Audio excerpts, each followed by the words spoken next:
আমার রব আল্লাহ, আমার নেতা রাসূল, আমার দল ইসলাম, এই তিনটার ভিতরে যদি কেউ ভাগ বসাতে চায় সোজা গলা চিপে ধরতে হবে তাদের। ওই সমস্ত বাতিলদের মোকাবেলা করতে রাজি আছেন কারা কারা? হাত উঁচু করে রাখা।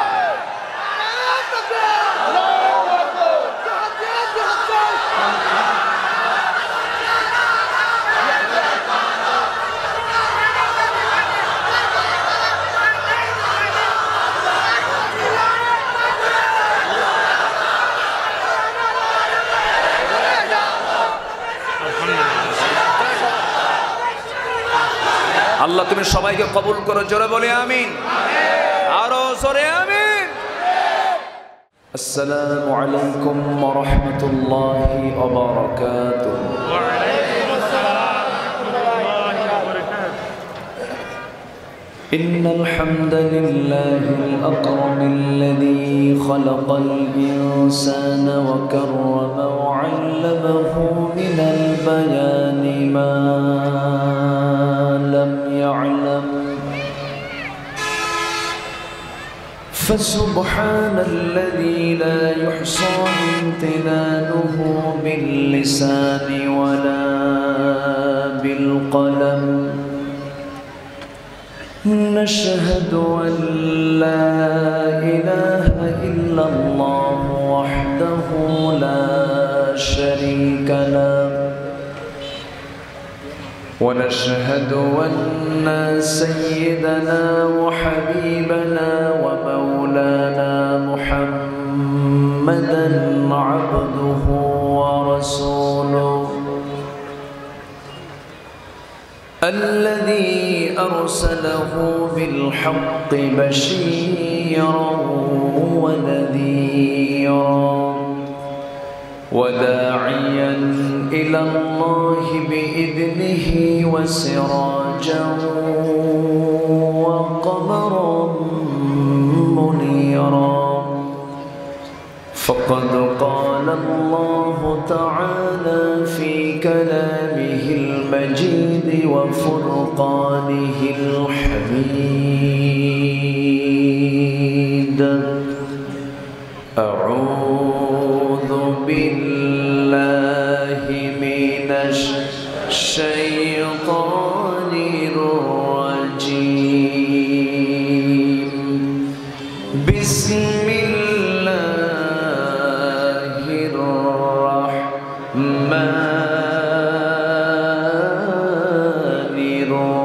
الرحيم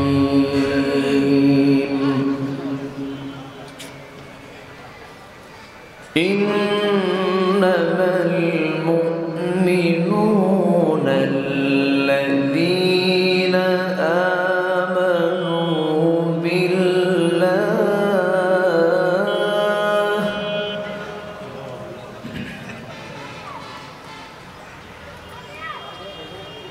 الذين آمنوا بالله ورسوله ثم لم يرتابوا وجاهدوا بأموالهم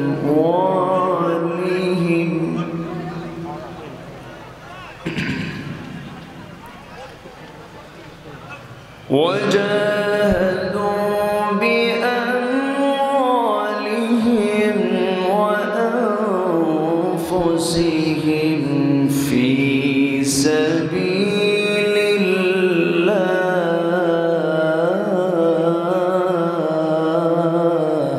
الله أكبر.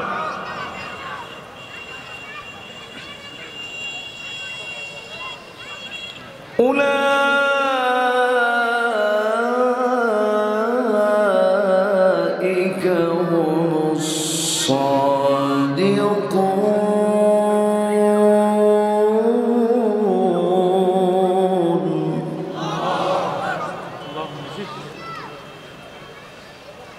الله أكبر.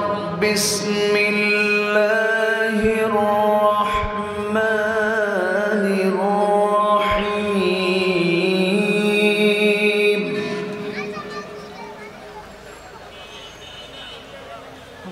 إن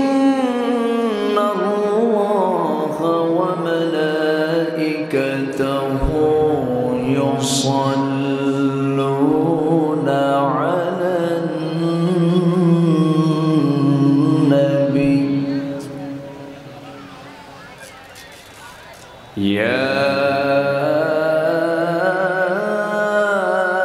أيها الذين آمنوا صلوا عليه وسلموا تسليما اللهم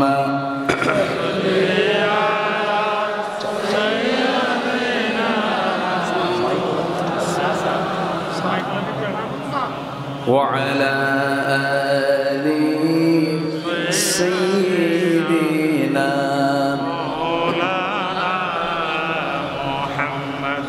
محمد একটি নামে এত প্রেমের ঢল মুহাম্মদ একটি নামে এত প্রেমের ঢল জগৎ জুড়ে ভালোবাসা অবাক কোলাহল মুহাম্মদ একটি নামে এত প্রেমের ঢল আল্লাহুম্মা সাল্লি আলা সাইয়্যিদিনা মুহাম্মাদ ওয়া আলা আলি সাইয়্যিদিনা সবাই বলুন বালাগাল উলা বিকামালিহি কাশাফাত তুজা বিজামালিহি হাসনাত জামিউ খিসালিহি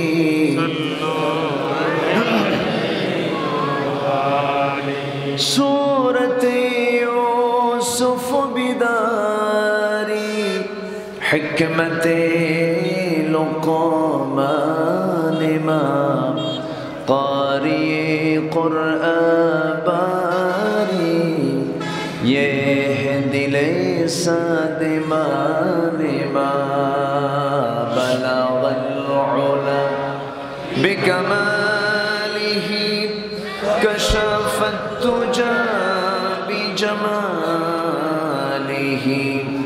حسنت جميع خصاله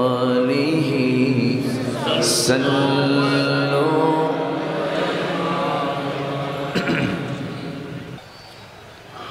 চট্টগ্রাম অঞ্চলের সীমান্তবর্তী জেলা কক্সবাজারের টেকনাফ উপজেলার বৃহত্তর ঘিলাতলী ইসলামী ঐক্য পরিষদ মাহফিল ইন্তেজামি কমিটি কর্তৃক আয়োজিত আজকের এই তাফসীরুল কোরআন মাহফিলের সম্মানিত সুযোগ্য সভাপতি ফরিদবিল আলী মাদ্রাসার অনারেবল সিনিয়র শিক্ষক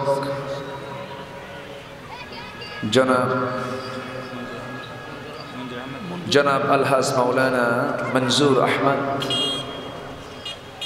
আজকের প্রোগ্রামের বরেণ্য মেহমানবৃন্দ উপস্থিত হাজরাত উলামায়ে কেরাম ফদলায়ে ইজাম সুশীল সমাজ জাতির শ্রেষ্ঠ সন্তান শিক্ষক মণ্ডলী জাতির বিবেক সাংবাদিক বৃন্দ সামনে উপস্থিত আজকের মাহফিলের প্রধান আকর্ষণ যাদেরকে নিয়ে আজকের এই সাজানো একটি বাগান কালেমার ঝান্ডাবাহী তৌহিদের পতাকাবাহী দিন ইসলামের নরসারদুল বীর মুজাহিদ প্রাণ প্রিয় সম্মানিত দিনী ভাইরা আড়ালে বসে আছেন শ্রদ্ধেয়া সম্মানিতা মা বোনেরা আলোচনার সূচনায় আনুষ্ঠানিকতার মধ্য দিয়ে আমার পক্ষ থেকে আবারও দিল খোলা সালাম আসসালামু আলাইকুম ওয়া রাহমাতুল্লাহি ওয়া বারাকাতুহু। সবাই কেমন আছেন? আমাকে প্রশ্ন করলেন, আল্লাহ আমাকেও ভালো রেখেছেন, বলছি আলহামদুলিল্লাহ। আমি আলোচনার সূচনায় কোরআনে কারীমের গুরুত্বপূর্ণ একটি সূরা, সূরাতুল হুজুরাত থেকে শেষের দিকের আমি একটা আয়াত আমি তেলাওয়াত করেছি। তেলাওয়াতকৃত আয়াতকে সামনে রেখে আমি কিছু কথা বলতে চাচ্ছি খুব অল্প সময়ে, যতটুকুন পারা যায় আমি বলার চেষ্টা করছি। ওমা তাওফীকি ইল্লা বিল্লাহ আলাইহি তাওয়াক্কালতু ওয়া ইলাইহি উনীব। সম্মানিত হাজিরিন, আল্লাহ রাব্বুল আলামিন আমার আপনার জীবনটাকে ঢেলে সাজানোর জন্য, জীবনটাকে সুন্দর করে গড়ে তোলার জন্য, ইহকালীন কল্যাণ এবং পরকালীন মুক্তি নিশ্চিত করার জন্য, পরকালীন জিন্দেগির সবচেয়ে শ্রেষ্ঠ নিয়ামত জান্নাত লাভের জন্য কি কি পন্থা, কি পদ্ধতি, কি আমার লাইফ স্টাইল হবে, এই জন্য জীবন বিধান হিসাবে দিয়েছেন একটি গ্রন্থ। সেই গ্রন্থের নাম কি? বলুন, সেই গ্রন্থের নাম কি? কোরআনটা কার? কার রচনা? কার কথা? পৃথিবীর সকল কথায় অপূর্ণতা, অযোগ্যতা আছে না নাই? আমার আল্লাহর কথার মধ্যে কোনো অপূর্ণতা থাকতে পারে? আংশিক কোনো কিছু থাকতে পারে? সব পুরোপুরি করে দিয়েছেন কে? আমাকে বানিয়েছেন কে? আমি ছিলাম কার কাছে, আবার যাব কার কাছে? আমার প্রাণটা কার হাতে? আমাকে যিনি সৃষ্টি করেছেন তিনি আমাকে পথও দেখিয়ে দিয়েছেন। রব্বুনাল্লাযী আ'তা কুল্লা শাইইন খালকাহু সুম্মা হাদা। যিনি আমাকে সৃষ্টি করেছেন তিনি আমাকে পথও দেখিয়েছেন। তো সে আল্লাহ তাআলা আমাকে পথ দেখিয়ে দিয়েছেন। এই পৃথিবীতে আমি আসব, আল্লাহ পাক আমাকে পাঠাবেন, তার জন্য কি ব্যবস্থায় বান্দা চলবে তার জন্য ব্যবস্থাপনাও দিয়েছেন। সেই ব্যবস্থাপত্র, সেই রিসালা হলো আল্লাহর পক্ষ থেকে নাজিল হওয়া এই কিতাব। এই পৃথিবীর কোনো কিছুই থাকবে না। চোখের সামনে যা দেখছি সব একদিন ধ্বংসস্তূপে পরিণত হবে। এই সুদৃঢ় মজবুত আকাশ থাকবে একদিন? আসতে বলবেন না, থাকবে? বিশাল মজবুত পাহাড় থাকবে? উত্তাল তরঙ্গের সমুদ্র থাকবে? থাকবে না। যা দেখছি প্রদীপ্ত সূর্য থাকবে? আলোকিত চাঁদ থাকবে? সেই নক্ষত্র থাকবে? থাকবে না। পৃথিবীর কোনো কিছুই থাকবে না। যা দৃশ্যমান সব একদিন শেষ হয়ে যাবে।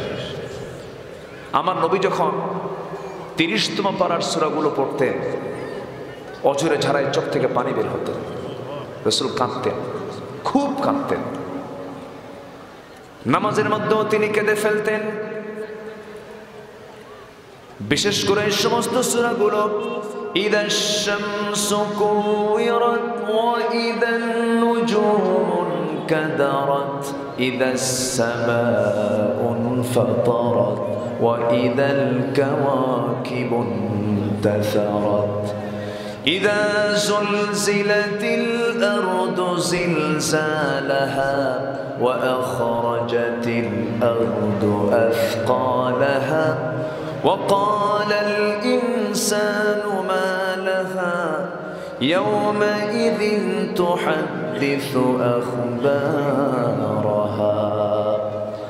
আসমান ফেটে ফেটে পড়বে, সূর্য সংকুচিত হয়ে যাবে, তারকাগুলো ছিটকে ছিটকে পড়বে, পাহাড়গুলো তুলার মতো উঠতে থাকবে, জমিন তার সব কিছু উৎগীরণ করে দেবে, সব কিছু লন্ডভন্ড হয়ে যাবে, সব ডিস্ট্রয় হয়ে যাবে। সব ধ্বংস হয়ে গেলেও একমাত্র কেবলমাত্র শুধুমাত্র যিনি ঠিক থেকে যাবেন তিনি আমার কে? আসতে বলবেন না, তিনি কে? আল্লাহ ঠিক থেকে যাবেন। আল্লাহ রাব্বুল আলামিন তার পরিচয় জানিয়ে বলছেন, বান্দা আমাকে তুমি পিছিয়ে রাখো কেন, আমাকে তুমি ভুলে যাও কেন? আল্লাহ রাব্বুল আলামিন সুন্দর করে বলছেন, হুয়াল আউয়ালু ওয়াল আখিরু ওয়াল যাহিরু ওয়াল বাতিন ওয়া হুয়া বিকুল্লি শাইইন আলিম। তিনি প্রথম, তিনি শেষ, তিনি প্রকাশ্য, তিনি গোপন, সকল ক্ষমতার উৎসকে, সকল ক্ষমতার ক্ষমতা রাখেন কে?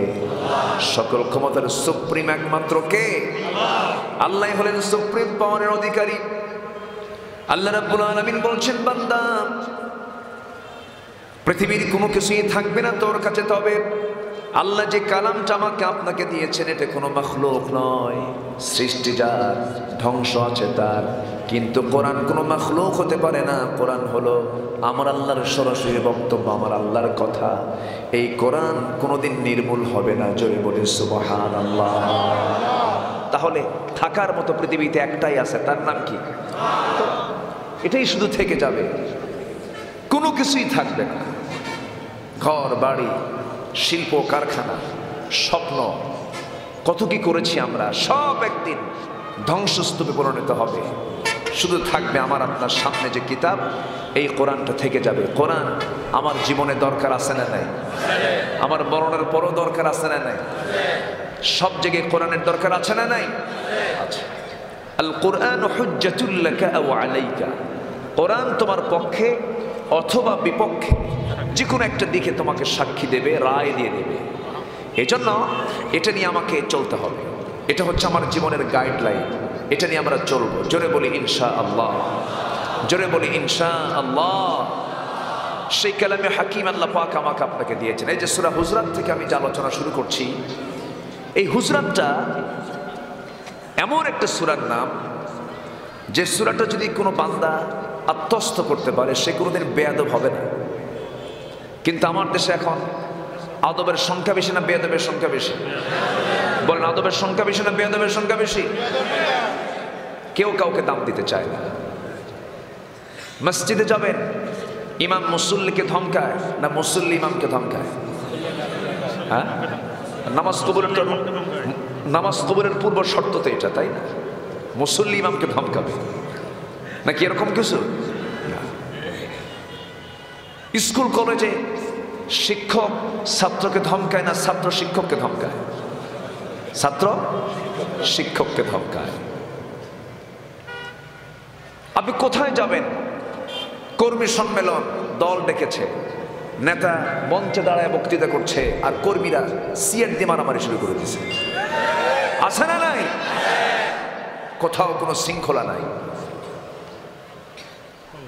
কেউ কাউকে দাম দিতে চায় না, কেউ কাউকে সম্মান শ্রদ্ধা করতে চায় না। এখন মাহফিলও মারামারি শুরু হয়ে গেছে, ঠিক কিনা? মাহফিল আলোচনা শুরু হয়ে গেছে কোরআন থেকে, কে এসে মাইক টান দিচ্ছে, মাইক টান দিয়ে আলোচনা বন্ধ করে দিচ্ছে। মঞ্চে ওঠে অশ্লীল ভাষা প্রয়োগ করে কোরআনকে কলঙ্কিত করার প্রচেষ্টা চালাচ্ছে। এরকম কিছু চক্র আছে না নাই? আচ্ছা, কেন হচ্ছে এগুলো জানেন? এগুলো করার মূল কারণ হলো পারিবারিক জীবনে কোনো শিক্ষা সে পায় না, সামাজিক জীবনে কোনো শিক্ষা সে পায় না, রাজনৈতিক জীবনে শিক্ষা পায় না। রাজনীতি আজকে একটা নোংরা জিনিসে পরিণত হয়েছে। অথচ বিশ্বের সেরা দূরদর্শী রাজনীতিবিদ ছিলেন মুহাম্মদুর রাসূলুল্লাহ। কিন্তু রাসূল যে একজন শ্রেষ্ঠ, মানে সবচেয়ে গ্রেটেস্ট পলিটিশিয়ান ছিলেন, দূরদর্শী রাজনীতিবিদ ছিলেন, এই কথা বলতে অনেকের মানসিক রোগ দেখা যায়, আছে না? বলতে চায় না। রাসূল শুধু রাসূলকে বলে, রাসূল ইমাম ছিলেন, রাসূল দ্বীনের প্রচার করেছেন, রাসূল যে রাষ্ট্রনায়ক ছিলেন, রাসূল যে যোদ্ধা ছিলেন, রাসূল যে সামরিক নেতা ছিলেন, রাসূল যে শ্রেষ্ঠ অর্থনীতিবিদ ছিলেন, রাসূল যে বিচারক ছিলেন, রাসূল যে ডাকাতের শাস্তি নিশ্চিত করেছেন, রাসূল যে জিনার শাস্তি নিশ্চিত করেছেন, এই কথা অনেকেই চাপা দিয়ে রাখতে চায়, আছে না নাই? আজকে জেনা একটা ওপেন সিক্রেট হয়ে গেছে। কার বউ কে নিয়ে যায় হিসাব নেই, ঠিক কিনা? বউ তুমি কার, তাই না? বধূ তুমি কার, সে আবার লাইভ শো করতেছে। বধূ তুমি কার, দুনিয়াতে কত লক্ষ লক্ষ কোটি কোটি নারী, গোটা দুনিয়া আল্লাহ পাক ছেড়ে দিয়েছেন। ফানকিহু মা তাবা লাকুম, আছে না? ফানকিহু মা তাবা লাকুম মিনান নিসা মাসনা ওয়া থুলাসা ওয়া রুবা। আল্লাহ বলতে তোর যা ইচ্ছা লাগে, মা তাবা লাকুম, গোটা দুনিয়ার যে কোনো জায়গায় যা, যে কোনো জায়গায় চলে যাও, আরব অনারব। যদি মুসলমান হয়, ওয়ালা তানকিহুল মুশরিকাত হাত্তা ইউমিননা, যদি মুশরিক না হয়, মুশরিকা না হয়, যে কোনো নারীকে তুমি অবশ্যই নিঃসংকোচে বিয়ে করতে পারো, যদি তোমার 4টা বউ পূরণ না হয়। ঠিক কি না? তাহলে যেখানে আল্লাহ পাক 4টা পোস্ট অফিস খোলা রাখছে, 4টা পোস্ট, 1টা 2টা 3টা 4টা, এতগুলো খোলা রাখার পরেও তুমি দুনিয়াতে কোনো মহিলা পাইলে না, অন্যের ঘরে গিয়ে চুরি করা শুরু করছে। হ্যাঁ, গোটা ক্রিকেট অঙ্গনকে সে কলঙ্কিত করেছে। ঠিক কিনা? যুবকদের চরিত্র নষ্ট করার এক মূল হোতা হচ্ছে এই বেয়াদব। ঠিক কিনা? আমি তো কয়েকদিন আগে ক্রিকেটের যে অধিনায়ক ছিল, এখন পার্লামেন্টারিয়ান এমপি, মাশরাফি বিন মুর্তজা, তার বাড়িতে গিয়েছিলাম, মাহফিল ছিল। তার বাবার সঙ্গে কথা হলো, স্থানীয় এসপি মহোদয় সে মাহফিলে ছিলেন, কথা বললাম। আরও তো আছে, আপনি মুশফিকের দিকে তাকান, কত সুন্দর ভদ্র, নামাজি, হাফেজদের পাশে এসে কোরআন তেলাওয়াত শোনে। মাশরাফির আব্বা বলল যে হুজুর দোয়া করেন, আমার ছেলে 2টা, আমার নাতি 2টা, মাশরাফির ছেলে 2টা হেফজখানায় পড়ে। তো আছে তো কিছু ভালো তো আছে না নাই? বলেন তো আছে না নাই? পাকিস্তানি ক্রিকেটার যারা সিনিয়র, আমাদের মতো বয়সের যারা, সাইদ আনোয়ারকে চিনেন কিনা? সাইদ আনোয়ারকে আমি নিজে দেখেছি 2 টাইমস, কথা বলেছি প্রায় 1 ঘন্টা ধরে। সাইদ আনোয়ারকে আমি যখন পেলাম, তার জীবন তো চেঞ্জ হয়ে গেছে। আগে তো কম তো স্টার না, সুপার স্টার ছিল সাইদ আনোয়ার। এত বড় একজন খেলোয়াড় সব ছেড়ে দিয়া দিনের পথে চলে আসছে। সাউথ আফ্রিকার মতো একটা উলঙ্গ দেশের একজন খেলোয়াড়, হাসি মামলা, তার বউকে পৃথিবীর কোনো মানুষ দেখে না, এত কঠোর পর্দা অবলম্বন করে সাউথ আফ্রিকার মতো একজন মানুষ হয়ে তার বউকে কেউ দেখে না। আর তুমি গোটা পৃথিবীর 2য় বৃহত্তম মুসলিম জনপদ বাংলাদেশ, সেই দেশের মুসলিম পরিবারের সন্তান হয়ে কোরআনের হুকুম অমান্য করো কোন সাহসে? যুবকদেরকে ধ্বংসের দিকে ঠেলে দেওয়ার মাধ্যমে এগুলো। ঠিক কিনা? এগুলো কেন হচ্ছে জানেন? শাস্তির প্রয়োগ নাই, আইনের প্রয়োগ নাই। ঠিক কিনা? এই দেশের যে প্রেজেন্ট ল, এই ল বলে দিচ্ছে যদি কেউ এরকম কারো বউ ভাগায় নিয়ে এসে বিয়ে করে, কি কথা কি বুঝতেছেন?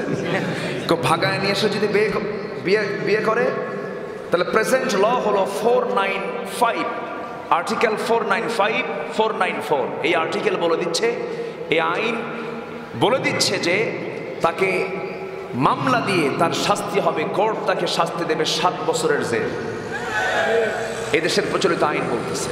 আর কোরআন তো বলতেছে বিয়ে হয়ই নেই। বিয়ে যদি না হয় তাহলে কি হচ্ছে? তাহলে কি হচ্ছে? যদি কোনো বিবাহিত যুবক যুবতী যদি জেনার কাছে লিপ্ত হয়, তার শাস্তি কি? কি? মিয়াতে জালদা। তো অবিবাহিত হলে তাকে ফারজুমুহুমা নাকালাম মিনাল্লাহ, দুনিয়া থেকে বিদায় করে দাও। সে রোগ ছড়াবে। ঠিক কিনা? সে কি ছড়াবে? রোগ ছড়াবে। জেনা, অবিবাহিত কোনো যুবক যুবতী যদি জেনার কাছে লিপ্ত হয়, মিয়াতে জালদা, 100 দৌড়া সবার সামনে নিয়ে মারো, শাস্তি দাও, ঠিক হয়ে যাবে। এগুলো কার বিধান? আসতে বলবেন না, কার বিধান? এই বিধানের রহমত আছে না নাই? বরকত আছে না নাই? এই বিধান মানতে চায় না এমন লোক আছে না নাই? আমার ভাইয়েরা, একটু কান লাগান। আমরা যদি ঈমান এনে থাকি, ঈমানের উপরে যদি টিকে থাকতে চাই, আল্লাহ রাব্বুল আলামিন বলছেন, বান্দা শোনো, আমি তোমাকে সত্যবাদীর সার্টিফিকেট দিয়ে দেব। তুমি যদি সত্যবাদিতার সার্টিফিকেট নিয়ে যদি তুমি টিকে থাকতে পারো, সত্যবাদীর পরিচয় যদি দিতে পারো বান্দা, আমি তোমার জন্য ফার্স্ট ক্লাস জান্নাত রেখে দেব। জোরে বলি সুবহানাল্লাহ। জান্নাতের দরজা কয়টা? আসতে বলেন, জান্নাতের দরজা কয়টা? 8টা দরজা। এই 8টি দরজা আল্লাহ রাব্বুল আলামিন আমাদের জন্য রেখে দিয়েছেন। 8টা আমলে 8টা জান্নাত, সেই দিকে আমি যাব না, একটা লম্বা আলোচনা আছে। তবে আল্লাহ রাব্বুল আলামিন খুব সহজ দুটো আমলের বিনিময়ে জান্নাতুল ফিরদাউস দিতে চেয়েছেন। আল্লাহ রাব্বুল আলামিন বলেন, ইন্নাল্লাযীনা আমানু ওয়া আমিলুস সালিহাতি কানাত লাহুম জান্নাতুল ফিরদাউসি নুজুলা। ঈমান যারা আনবে এবং আমলে সালেহ যারা করবে, তাদের জন্য আমি আল্লাহ রেখে দিয়েছি জান্নাতুল ফিরদাউস। কয় নাম্বার জান্নাত? আসতে বলবেন না, কয় নাম্বার জান্নাত? এই জন্য আমার জীবনের সবচাইতে বড় কন্ডিশন হলো আমি ঈমান আনবো কার উপরে? হয়তো বলবেন হুজুর 150 কোটি মুসলমান সবাই তো ঈমান আল্লাহর উপরে আনছেই। ঈমান আনা তো সহজ, ঈমানটা উন্নয়ন করা সহজ, কিন্তু ঈমানের উপরে টিকে থাকাটা কিন্তু সহজ কোনো বিষয় নয়।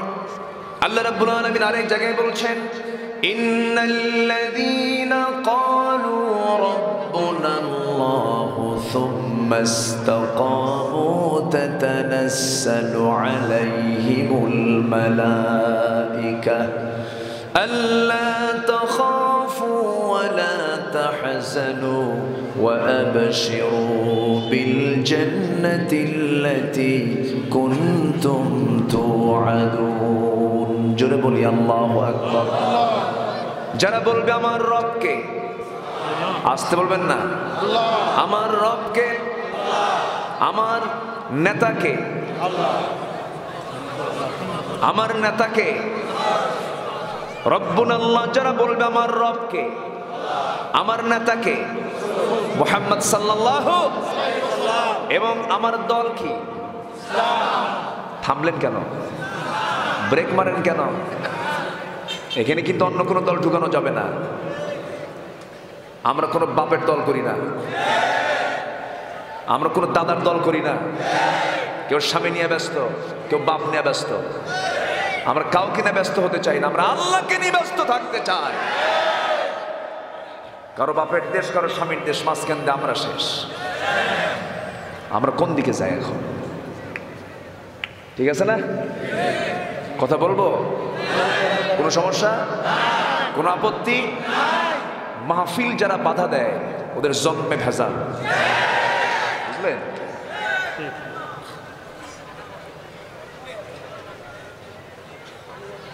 কষ্ট পাচ্ছেন নাকি আপনারা? যাত্রা বন্ধ করো, সিনেমা বন্ধ করো, আকাম কুকাম বন্ধ করো, মাহফিল বন্ধ করো কেন?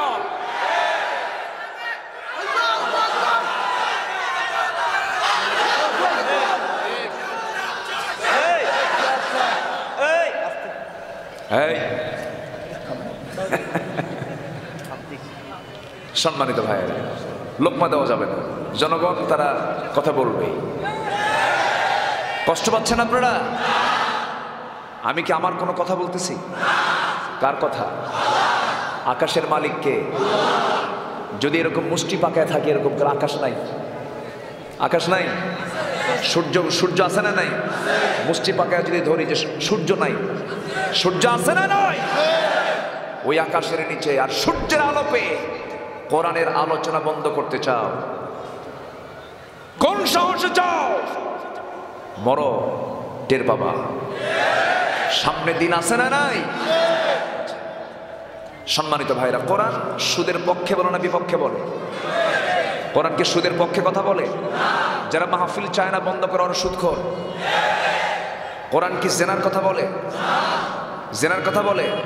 যারা মাহফিল বন্ধ করতে চায় তারা জেনার কাজে লিপ্ত আছে, ঠিক কিনা? যারা মাহফিল বন্ধ করতে চায় তারা ইয়াবার কারবার করে, ঠিক কিনা? এটাই হচ্ছে সমস্যা।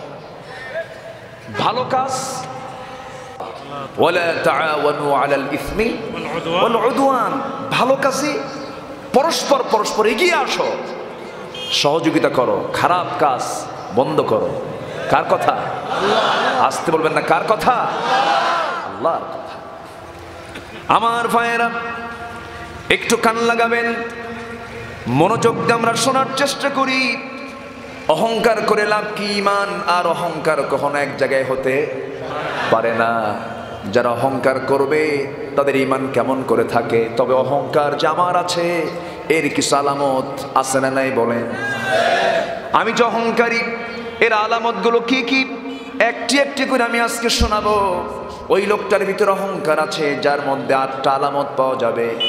নাম্বার 1 হলো অন্য কারো কল্যাণ কামনা না করা। যেরকম মাহফিল হচ্ছে, মাহফিল চায় না, এটা অহংকারী, ঠিক কিনা? একজন ভালো চলে, বিজনেস ভালো, ব্যবসা ভালো, শিক্ষা দীক্ষা এগিয়ে যাচ্ছি, কিন্তু তার ভালো লাগে না, আহারে ওর পিছনে পেঁচ লাগায়। এটা হচ্ছে অহংকারের লক্ষণ। কিসের লক্ষণ বলেন? ভুল স্বীকার না করা। এরকম লোক তো নাই মনে হয়, ভুল করে স্বীকার করে না। আছে না নাই? এটার গডফাদার হলো শয়তান। এটার গডফাদার কি? শয়তান। শয়তানের মধ্যে অহংকার ছিল পুরোপুরি। আল্লাহ রাব্বুল আলামিন বললেন উসজুদু লি আদম, আদমকে মেনে নাও। সবাই আদমকে মেনে নিল, কিন্তু ইল্লা ইবলিস, ইবলিস মানল না, আবা, অস্বীকার করলো, ওয়াস্তাকবারা, অহংকার করে নিল, ওয়া কানা মিনাল কাফিরিন, কাফিরদের অন্তর্ভুক্ত হয়ে গেল। আমার ভাইয়েরা, আমার বন্ধুগণ, অহংকার এবং ঈমান কখনো এক জায়গায় থাকবে না। যে অহংকার করবে সে কখনো ইমানদার হতে পারে না, জিমানদার হবে সে কখনো অহংকারী হতে পারে না। আমার বন্ধুগণ, অহংকারের আলামত হলো 8টা আলামত। নাম্বার 1 হলো অন্য কারো কল্যাণ কামনা না করা, ভুল স্বীকার না করা। আল্লাহ বলেন শয়তান, ও ইবলিস তুই সেজদা কর। কেন সেজদা করব? যুক্তি দেখালো, খলাকতানি মিন নার ওয়া খলাকতাহু মিন তিন, আমাকে বানিয়েছ আগুন দিয়ে, আর তুমি তাকে বানিয়েছ মাটি দিয়ে। আগুন মাটিকে সেজদা দেবে, যুক্তি কারে দেয়? কার সামনে যুক্তি দেয়? আল্লাহর সামনে শয়তান যুক্তি দেয়। আল্লাহ বলছেন শয়তান তুই আমারে যুক্তি দেস, যুক্তিতে মুক্তি নাই, দলিলে মুক্তি, ঠিক কিনা? যুক্তিতে মুক্তি আছে? যুক্তি হলো শয়তানের, দলিল কার? আল্লাহ। কোরআন কার? আল্লাহ। কোরআন। বাস, দলিল যখন আছে যুক্তি কেন? সুদ কেন হারাম হবে? জেনা কেন হারাম হবে? কোরআনের এই বিধান কেন কার্যকর করতে হবে? এগুলো আইন চলবে না, এরকম যুক্তি দেওয়ার মতো লোক কিছু আছে না নাই? আচ্ছা, এই যুক্তি যারা দেবে এরা হচ্ছে অহংকারী, আর অহংকারী জাহান্নামী। অহংকারী কি? অহংকার মানে শুধু আমরা বুঝি কি জানেন? অহংকার মানে দম্ভ ভরে চলা, রাস্তায় দেখেও কথা না বলা, হাব ভাব নেওয়া, এগুলোকে আমরা বাহ্যিকভাবে অহংকার মনে করি না। না, অহংকারের বিভিন্ন আলামত আছে। কোরআনকে না মানাও অহংকার, কোরআনকে না মানাও, আল্লাহর আইনকে লঙ্ঘন করা অহংকার। আমার ভাইয়েরা, আমি জানি না এই কথাটা বলে মিথ্যার আশ্রয় নেওয়া কিছু লোক আছে না নাই? ভাই আমি জানি না, কিন্তু জানেন আছে না এরকম কিছু লোক আছে না নাই? এই সমস্ত লোকগুলো দেখবেন বিপদে পড়ে গেলে ওই সমস্ত লোকের কাছে গেলে, ভাই বিপদে পড়েছি একটু দেখুন তো কি করা যায়। ভাই আমি তো জানি না, কিন্তু 16 আনাই জানে। অহংকার আছে না নাই? আচ্ছা আমার ভাইয়েরা, ওই সমস্ত ব্যক্তিকে যদি উপদেশ দেওয়া হয়, আল্লাহ রাব্বুল আলামিন উপদেশ দিতে বলেছেন কোন বান্দাগুলো ক্ষতিগ্রস্ত নয়। ইল্লাল্লাযীনা আমানু ওয়া আমিলুস সালিহাতি ওয়া তাওয়াসাউ বিল হক ওয়া তাওয়াসাউ বিস সাবর। ঈমান যারা আনবে, আমলে সালেহ যারা করবে, হকের যারা উপদেশ দেবে, কিন্তু অহংকারী ব্যক্তির সামনে যখন উপদেশ দেওয়া হয় সে উপদেশটাকে গ্রহণ করে না, এটা হচ্ছে অহংকারের আলামত। নাম্বার 5 হলো ক্ষমা চাওয়াকে কঠিন মনে করে, ভারী মনে করে, ক্ষমা চায় না। ক্ষমা চাইতে অপারগতা প্রকাশ। আমি ক্ষমা চাবো, আছে না নাই? আছে না? এরকম আছে না?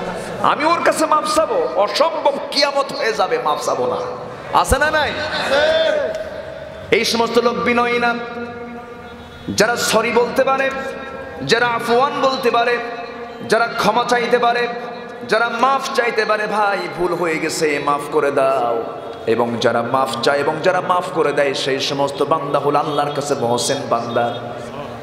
الذين ينفقون في السراء والضراء والكاظمين الغيظ والعافين عن الناس والله يحب المحسنين جنبني الله أكبر যারা আল্লাহর পথে দান করে, প্রকাশ্যে দান করে, গোপনে দান করে এবং মানুষের প্রতি রাগ উঠলেও রাগটাকে, ক্রোধকে সংবরণ করে আর মানুষকে মাফ করে দেয়, যে বান্দা বান্দাকে মাফ করে দিতে পারে সেই বান্দাকে আমার আল্লাহ মাফ করে দিতে পারে। প্রতিশোধ নেওয়ার চাইতে ক্ষমা হলো বড় উদারতার পরিচয়। বড় বীর সেই না যার ক্ষমতা আছে, যার পাওয়ার আছে, সেই পাওয়ারটা সে প্রয়োগ করলো, এটা তার বড় ক্ষমতা নয়। সবচেয়ে বড় বীর তো সেই যার ক্ষমতা থাকার পরেও সে ক্ষমতার প্রয়োগ করে না, মাফ করে দেয়। জোরে বলি সুবহানাল্লাহ। আমরা প্রতিশোধ নেব না ক্ষমা করব, আমরা প্রতিশোধ নেব না ক্ষমা করব, ক্ষমা করে দেব। নাম্বার 6 হলো শ্রদ্ধা ও খ্যাতির পেছনে দৌড়ানো। আমাকে মানুষ শ্রদ্ধা করুক, আমাকে সম্মান করুক, আর কোথায় খ্যাতি পাওয়া যাবে, একটা পোস্ট কোথায় পাওয়া যাবে, একটা চেয়ার কোথায় পাওয়া যাবে, একটা সম্মান কোথায় পাওয়া যাবে, এর পেছনে যারা বারবার ছুটতে থাকে ভাবতে হবে ধান্দাবাজ, অহংকারী। একই এরকম পোস্ট নেওয়ার জন্য কিছু লোক আছে না নাই? নেতার পেছনে সারাদিন থাকার বলে থানার একটা কমিটির নাম আমারে দিয়ে দিও, আছে না নাই বলেন তো? এই সমস্ত লোকের ভিতরে অহংকার কাজ করবে। আমার ভাইয়েরা, নাম্বার 7 হলো অধিকাংশের চামি সেরা। ও কি জানে, ও কি বোঝে, ওর কোনো জ্ঞান আছে নাকি, ওর কোনো ইলম কালাম আছে নাকি, এই চিন্তা মাথায় যার মধ্যে কাজ করে, যেভাবে আনা খায়রুম মিনহু, আমি তার চেয়ে উত্তম, আল্লাহ বলছেন ওই বান্দা হলো টাটকা অহংকারী। আমার ভাইয়েরা, নাম্বার 8 হলো অন্যদেরকে তুচ্ছ তাচ্ছিল্য করা। দুজন গল্প করে আরেকজন ব্যক্তিকে নিয়ে তুচ্ছ তাচ্ছিল্য করে, হেয় প্রতিপন্ন করে, তাকে ইনসাল্ট করে, তাকে খাটো চোখে দেখে। এই সমস্ত লোকগুলো অহংকারী। কার কথা? আল্লাহর কথা। আল্লাহ রাব্বুল আলামিন বলছেন ওয়ালা তুসাইর খাদ্দাকা লিন-নাসি ওয়ালা তামশি ফিল আরদি মারহা ইন্নাকা লান তাখরিকাল আরদা ওয়া লান তাবলুগাল জিবালা তুলা। জোরে বলুন আল্লাহু আকবার। অহংকার করো না, দম্ভ ভরে চলো না, মেজাজ দেখায় চলো না, ক্ষমতার মিসইউজ করো না। রাস্তায় যখন চলবে, আমার নবীজি সারা জীবন বুক উঁচু করে কখনো হাঁটতেন না।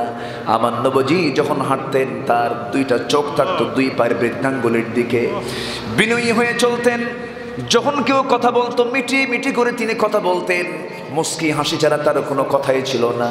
তার কাছে ধনী গরিব, উঁচু নিচু, ধর্ম অন্য ধর্মের লোক হোক না কেন, মানুষ হলেই তাকে রাসূল সম্মান দিয়ে কথা বলতেন। কারণ ওয়ালাকাদ কাররামনা বানি আদম, আল্লাহ নিজেই বলেছেন আমি আদম সন্তানকে সম্মান দিয়েছি। জোরে বলুন সুবহানাল্লাহ।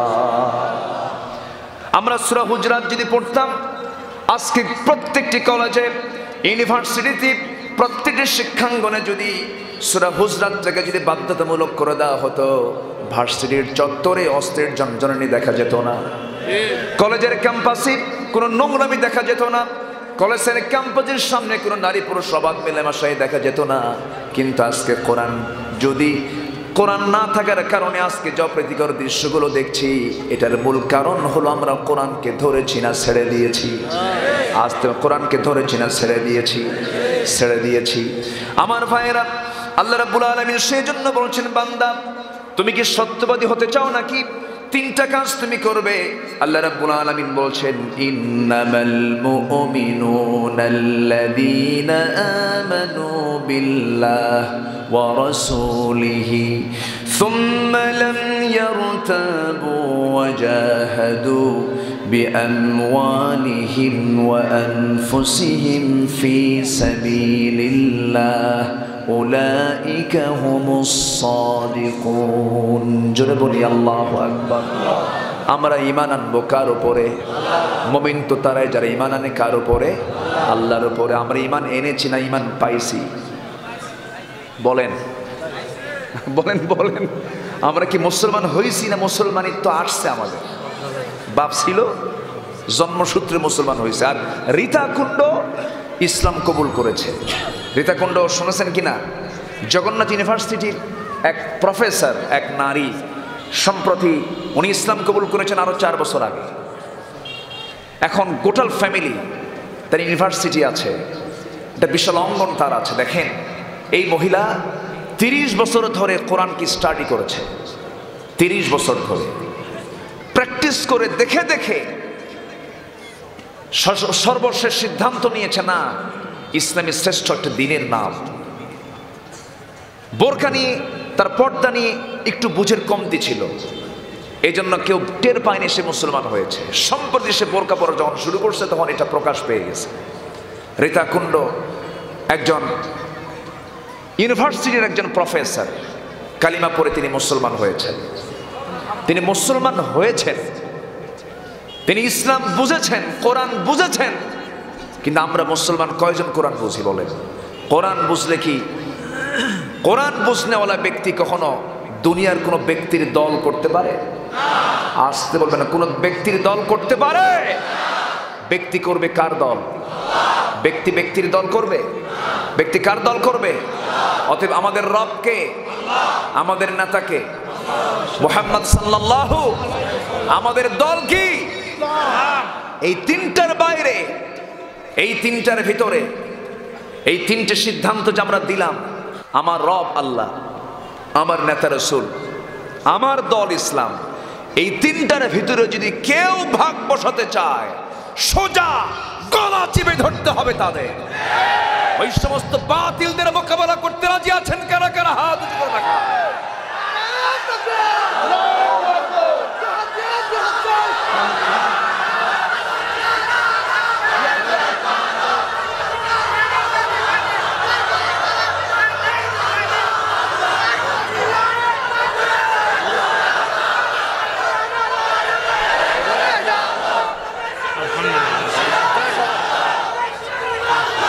আল্লাহ তুমি সবাইকে কবুল করো, জোরে বলে আমিন, আরো জোরে আমিন। ক্লিয়ার কনসেপ্ট দিতে হবে আমাদের, স্বচ্ছ ধারণা দিতে হবে। ইতিহাস সবার জানা আছে, রসুল মার খাইছে, পিটন খাইছে, হিজরত করছেন। মুসা আলাইহিস সালাতু ওয়াস সালাম কত কষ্ট করেছেন, আইয়ুব আলাইহিস সালাতু ওয়াস সালাম 18 বছর রোগাক্রান্ত ছিলেন। সবার ইতিহাস জানা আছে। ইতিহাস আমাদের মুখস্থ, এখন কাজে আসতে হবে, কাজে। আমরা কথায় বিশ্বাসী না, আমরা কাজে বিশ্বাসী হতে চাই। সম্মানিত ভাইয়েরা, সম্মানিত বন্ধুগণ, আল্লাহ রাব্বুল আলামিন বলছেন, বান্দা শোনো, তুমি সত্যবাদী, আমি যদি বলে দেই তোমার তো জান্নাত হয়ে যাবে, তুমি আমাকে স্বীকার করতে তোমার কষ্ট হয় কেন? ওয়ালাম ইয়ারতাবু, ঈমান তো আনবেই তুমি, সন্দেহ করা যাবে না। ওয়ালাম ইয়ারতাবু, ঈমান তুমি আনবে। আল্লাযীনা আমানু বিল্লাহ ওয়া রাসূলিহি সুম্মা লাম ইয়ারতাবু, ঈমান তো আনতেই হবে, ঈমান আনতে নিয়ে কোনো সন্দেহ করা যাবে না, সন্দেহ করা যাবে না। আমার আল্লাহ আমাদের সবকিছু দেখে না? আসতে কন কেন? দেখে না? আল্লাহ কোথায়? আল্লাহ কাছে না দূরে? আল্লাহ কাছে না দূরে? বউ কাছে না আল্লাহ কাছে? অনেকে বউ কাছে কইছে মনে হয়। এই ভালো করে বলেন, বউ কাছে না আল্লাহ কাছে? ওয়ানাহনু আকরাবু মিন হাবলিল ওয়ারিদ। আল্লাহু আকবার বলেন। তোমার স্কন্দ শিরার চেয়েও নিকটে আমি আল্লাহ থেকে যাই। ওয়ায়ালামু খাইনাতাল আ'য়ুনি ওয়া মা তুখফিস সুদূর। আল্লাহু আকবার বলেন। তোমার চক্ষু কি খেয়ানত করে, কোন দিকে তাকায় আছো রঙিন চশমার ফাঁক দিয়া, কেউ না দেখলেও কে দেখেন? কে দেখেন? তুমি দেখছো নারীর দিকে, তোমাকে দেখছেন কে? নারীর দিকে তাকানো যাবে? হ্যাঁ, যাবে না? নারীর দিকে তাকানো যাবে না? কেন? মার দিকে তাকাবেন না? ও মাকে দিকে এলাকায় ভাত দেয় না নাকি? হ্যাঁ, মার দিকে তাকানো যাবে না? মার দিকে তাকানো ফরজ, ঠিক কি না? তাকাতেই হবে। রাগ কইরা না মহব্বত কইরা? রাগ করে তাকায় না? তাকায় না, এরকম তাকায় না, খুব মেজাজ। আম্মা তুমি কি বেশি বুঝো নাকি? আছে না নাই? মা তুমি বেশি বুঝো, তুমি তো পুরাতন মানুষ, আগের যুগের মানুষ, বোঝো কিছু, কচু বোঝো, এরকম বেয়াদব কিছু আছে না নাই? আচ্ছা, মা যেই হন না কেন, মাকে ইন্টারফেয়ার করার মতো ক্ষমতা পৃথিবীর কোনো সন্তান রাখে না। তাহলে মার দিকে তাকানো দরকার আছে না নাই? মা তো তাকাতেই হবে। মেয়ে কে তাকানো জায়েজ আছে না নাই? তাহলে এখন বলেন মেয়েদের দিকে তাকানো জায়েজ আছে না নাই? দেখেন দুইটাই বললেন, কিছু নাকি না কইছেন না? হ্যাঁ, তাকানো যাবে, তাকানো যাবে না। নিজ নারী পর নারী, নিজ নারীর দিকে আমার তাকাতে কোনো আপত্তি নাই। মেয়ে তো রহমত, মেয়ে হলো রহমত, বউ হলো বরকত, আর মা হলো জান্নাত। মা খুশি জান্নাত পেয়ে যাব, বউটা বরকত, বউটা বিয়ে করবেন ঘরে বরকত চলে আসবে। অনেকে বিয়ে করে না, হুজুর কি করে খাওয়াবো, কি করে খাওয়াবি, তো বরকতই তো নাই। আছে না নাই বলেন তো, আছে না নাই? বিয়ে করবেন বরকত পাবেন। বিয়ে করলে আপনার এক মুখ আরেকটা এক মুখ আসলো, তাহলে কয় মুখ হলো? তখন কি বরকত কমবে না বাড়বে? ও বিয়ার আগে চিন্তা করে, বিয়ার আগে তোমার তো ওই চিন্তা করার দরকার নাই। যে আল্লাহ হাতিকে খাওয়ায়, যে আল্লাহ তিমিকে খাওয়ায়, যে আল্লাহ সকল জলজ স্থলজ সমস্ত প্রাণীকে আল্লাহ খাওয়ায়, আল্লাহ তোমার বউকে খাওয়াতে পারবে না? এই বিশ্বাস কি আছে? আসতে কোন বিয়ে বিশ্বাস কি আছে? যুবকরা যারা বিয়ে করো না, বিয়ে করো। এখন মনে মনে বলতেছে যুবকরা, হুজুর আব্বাদের ভালো করে কর নাকি? হ্যাঁ, ঠিক আছে না? বিয়ে করতে হবে, বিয়ে করা প্রয়োজন, কারণ যৌবনকে নষ্ট করা যাবে না, যৌবনকে ধ্বংস করা যাবে না।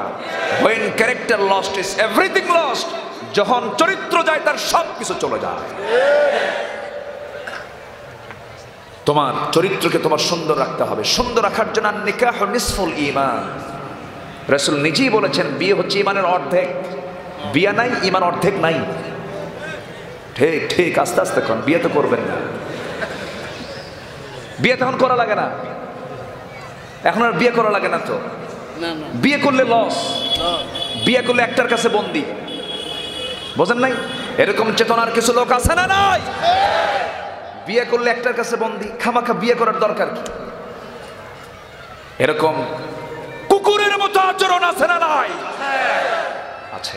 আজকে সমাজে বিয়েটা জটিল হয়ে গেছে, জেনাটা সহজ হয়ে গেছে, জেনা সস্তা, জেনা খুবই সস্তা এখন। তুমি কি জানো এই সস্তার 10 অবস্থা হয়? সস্তার 10 অবস্থা হবে। তুমি জেনা করবে, তুমি রোগী হয়ে যাবে, তোমার চোখ নষ্ট হবে, তোমার যৌবন নষ্ট হবে, তোমার জীবন নষ্ট হয়ে যাবে। যৌবনকে কাজে লাগাবো আমরা দ্বীনের জন্য। জোরে বলি ইনশাআল্লাহ, আর জোরে বলি ইনশাআল্লাহ।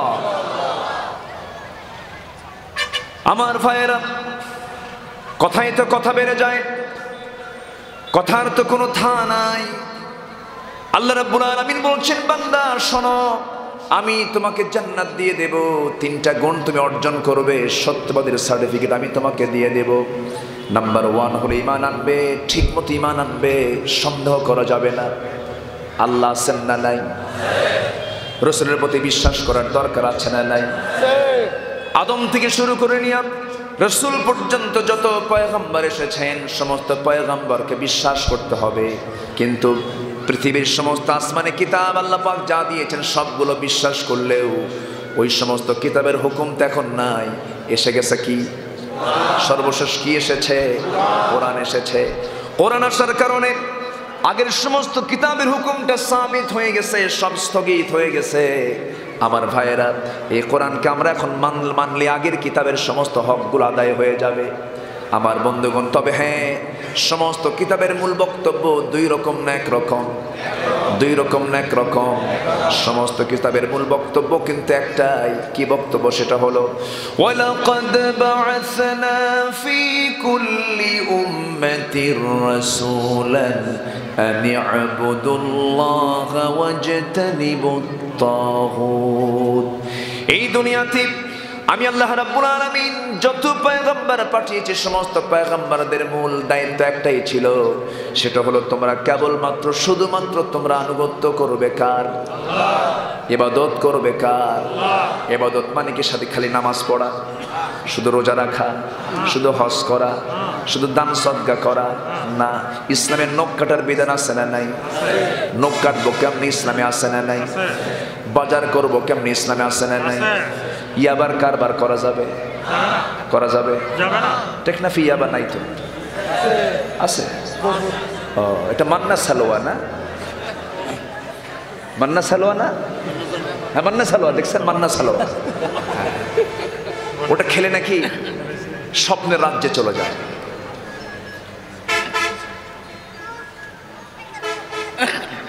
আমি গত 2 বছর আগে এক বেচারি ইনসাইডে ছিল, সেই আবার কারবার করত।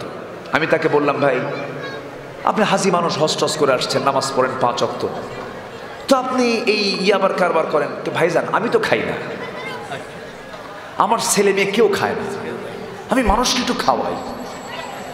কি কথা কি বুঝতেছেন আপনি? আমি খাই না, আমার ফ্যামিলি খায় না, আমি আমার গন্ধই সহ্য করতে পারি না, খাই না, আমরা ফ্যামিলিকে খাওয়াই না। দেখেন এখন ব্যবসা, মানুষ খায়, আমরা বিক্রি করি, একটু সেবা করি। কি কথা কি বুঝতেছেন? সে কিন্তু নামাজও পড়লো, রোজাও রাখলো, হজও করলো, পরিবারের হক আদায় করলো, দান সদকা করলো, সবই করলো। দেখছেন কারবারটা কি করে? তাহলে এখানে ইবাদত আছে না নাই? আজ ব্যবসা ইবাদত আছে না নাই? সব ব্যবসা করা যাবে? ইয়াবা যারা করে, ইয়াবা যারা কেনে, তারা টাকা দিয়ে কেনে না? বলেন টাকা দিয়ে কেনে না? তাহলে ব্যবসার তো শর্ত হলো ক্রয় বিক্রয় করা, ক্রেতা এবং বিক্রেতার মধ্যে সন্তুষ্ট চিত্তের আদান প্রদান হওয়া। এটা হ্যাঁ তাই না? এটা হচ্ছে মানে বিজনেসের একটা অন্যতম 1 নম্বর কন্ডিশন, যে চুক্তিবদ্ধ হয়ে সন্তুষ্ট চিত্তে আদান প্রদানের নামই হলো ব্যবসা। তো হুজুর আমার তো চুক্তিবদ্ধ, ও খুশি আমিও খুশি, আমি ওরা দিলাম, আমি পণ্য নিলাম, ব্যবসা তো করলামই হুজুর, আমার গুনাহ হবে কোথায়? কি কথা কি বুঝতেছেন আপনারা? মান্তিক তো কম খাটায় না, কিন্তু মান্তিক খাটাই হলো, এই যুক্তি খাটাই হলো শয়তান। কে? বলেন বলেন বলেন বলেন, শয়তান। আমার ভাইয়েরা, এটার নাম ইবাদত নয়। ইবাদত কাকে বলে? আল্লাহ রাব্বুল আলামিন বলছেন, বান্দা শোনো, ইবাদত যার নাম সিরাতুল মুস্তাকিম, তার নাম সূরা ফাতিহার মধ্যে আমরা দেখেছি। সবাই পড়েন আপনারা আমার সঙ্গে, ঠোঁট মিলিয়ে মিলিয়ে বলুন, ইয়্যাকা না'বুদু ওয়া ইয়্যাকা নাস্তাঈন ইহদিনাস সিরাতাল মুস্তাকিম। আমাদেরকে আল্লাহ সরল সঠিক পথের রাস্তা দেখায় দাও। সরল সঠিক পথের রাস্তা কোনটা? কোনটাকে বুঝবো আমি? এটাই সরল সঠিক পথ, সিরাতুল মুস্তাকিমের পথ। এটার ব্যাখ্যায় সূরা ইয়াসিন আল্লাহ নিজেই তার ব্যাখ্যা করছেন, এই আয়াতের ব্যাখ্যা করছেন। সূরা ফাতিহার ব্যাখ্যা সূরা ইয়াসিনে চলে গেছে, ওয়া আনি'বুদুনি হাযা সিরাতুম মুস্তাকিম। ও বান্দা তুমি আমার ইবাদত করো, এটাই তোমার জন্য সরল সঠিক পথের রাস্তা। যদি বলি সুবহানাল্লাহ। আমার ভাইয়েরা, ইবাদত করতে হবে আল্লাহ তাআলার। আমার যে কোনো জিনিস আমার পূরণ করতে গেলে, যে কোনো জিনিস আদায় করতে গেলে, যে কোনো কাজ করতে গেলে আগে ভাবতে হবে, হুকুম মানতে হবে কার? বিধান দেখতে হবে কার? আল্লাহর বিধানটা দেখতে হবে। এটাই হলো ইবাদত। বান্দা বান্দার ইচ্ছায় চলবে না আল্লাহর ইচ্ছায় চলবে? বান্দা বান্দার আইনে চলবে না আল্লাহর আইনে চলবে? আল্লাহর আইনে চলাই হলো ইবাদত। এই ইবাদতের ব্যাখ্যা নাকি বুঝি না, ইবাদতের অর্থই অনেকে আমরা বুঝি না। আমার বন্ধুগণ, অনেকে মনে করতে পারে 5 ওয়াক্ত নামাজ পড়বো, রোজা রাখবো, হজ করবো, যাকাত দেব, দল যেটাই করে না কেন, দল একটা করলেই হলো। একই পরিবারে 4 ভাই 4 দল করে, আছে না? আছে না? মসজিদে যায়, তারা নামাজও পড়ে, এক ভাই এক দল করে, আরেক ভাই আরেক দল করে। 4 দল যদি এই দেশের কোনো পরিবারে, যদি এক পরিবারে যদি 4 ভাই 4 দল করে, ওই পরিবারে কোনোদিন বিপদ আসবে নাকি? বিপদ আসবে? ওরা বিপদ মুক্ত থাকার জন্যই তো ওরকম করে। ভাই সব 10 বছর ক্ষমতা আমরা থাকলে তোর কোনো ডিস্টার্ব নাই, আছে না নাই? আছে না নাই? আছে। আবার ওই দল যখন ক্ষমতা আসে, আরেক ভাই তো ওই দল করেই, কোনো সমস্যা নাই। এইরকম চেতনা লালন করে যারা দল করবেন, ওই সমস্ত লোকের পরিচয় হলো আল্লাহর কাছে এরা হলো টাটকা মুনাফিক। মুমিন চলবে দুই জবানে না এক জবানে? বলেন, দুই জবান না এক জবান? এক জবানে মুমিন চলবে। মুমিন কখনো দুই পথে যাবে না, দুই পথে পা দেবে না। আমার বন্ধুগণ, মনে যা মুখেও তাই বলতে হবে। মনে একটা জিনিস, মুখে আর একটা জিনিস, তা করা যাবে না। ইমানদার এক জবানে কথা বলবি। আল্লাহ বলছেন, বান্দা তুমি যদি আমার কাছে সত্যবাদিতার সার্টিফিকেট যদি নিতে চাও, তোমাকে এই বিষয়গুলো অবশ্যই খেয়াল করতে হবে। ঈমান এনেছো, ঈমানটার মধ্যে কোনো ফাটলতা আনা যাবে না, সন্দেহ আনা যাবে না, আইনকে লঙ্ঘন করা যাবে না, বিধানকে লঙ্ঘন করা যাবে না। সাহাবীরা দিন গ্রহণ করেছেন, ঈমান এনেছেন, কি সলিড ইসলাম তারা গ্রহণ করেছেন। ওয়ামা উমিরু ইল্লা লিয়াবুদুল্লাহা মুখলিসিনা লাহুদ্দিন। জোরে বলি আল্লাহু আকবার। কি দিন তারা গ্রহণ করেছেন, কিভাবে তারা ঈমান এনেছেন। কত হুমকি ধামকি তার জীবনে চলে আসছে, কত চোখরাঙ্গানি তাদের জীবনে চলে আসছে, কোনো কিছুকে তারা পাত্তা দেন নাই, তোয়াক্কা করেন নাই। যত মুসিবত এসেছে, সমস্ত মুসিবতকে ডিঙ্গিয়ে সামনে তারা অগ্রসর হয়েছেন। আল্লাযীনা ইযা আসাবাতহুম মুসিবাতুন ক্বালু ইন্না লিল্লাহি ওয়া ইন্না ইলাইহি রাজিউন। জোরে বলি আল্লাহু আকবার। মুসিবত আসবে, ভরসা করব কার উপরে? অতএব আমার ভাইয়েরা, তিনটা কাজ আজকে আমরা শিখে যাই। নাম্বার 1 হলো ঈমান এনেছি, সন্দেহ করা যাবে না। ঈমান এনেছি, সংশয় আনা যাবে না। রাসূলের প্রতি ঈমান আনতে হবে, আল্লাহর প্রতি ঈমান আনতে হবে। তবে ঈমানের ব্যাখ্যা আরো আছে।